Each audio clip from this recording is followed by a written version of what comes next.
Азнакайда бөтен Россия эшкә урнаштыру ярминкәсенең төбәк этабы старт алды.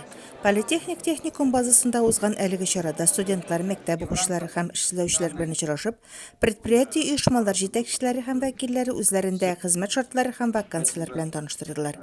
Район башкарма комитеты җитәкчесе Айдар Шәмсетдинов ярминкәне оештыруда ярдәм иткән мәшгульлек үзәге һәм техникум коллективларына рәхмәтен У белдерде. нас всегда были проблемы безработицы.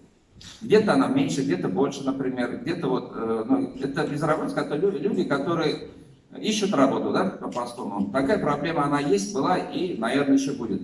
В то же время, может быть, даже сейчас еще актуальнее, проблема стала нехватка рабочей силы у наших работодателей. Мәшгульлек үзәге җитәкчесе Лилия Гафиева белдергәнчә, 15-тән артык эш белән тәэмин итүче 80-гә якын вакансия тәкъдим иткән. Прекрасная возможность для наших работодателей найти себе квалифицированные кадры, для наших соискателей найти работу. Эш эзләүчеләр дә ярминкәдән канәгать. Такие ярмарки, они, конечно, полезны.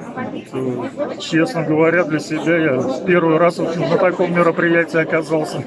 Яшьләргә дә, инде эш эзләүчеләргә дә яңа гына укуны бетергән яшьләргә дә инде бер площадка, бер урында барсында белеп, уже непосредственно руководительләр белән сөйләшеп, да инде уже эш табарга мөмкин дип уйлыйм. Техникум егетләрен күбрәк авыл хуҗалыгы оешмалары кызыксындырды. Мәсәлән, Никита Арсланов Союз агр җәмгыятендә практика уза. Организация хорошая, грамотные специалисты, техника абсолютно новая, хорошая, к бою готова. Коллектив хороший, добрый, приняли, воспитали, научили.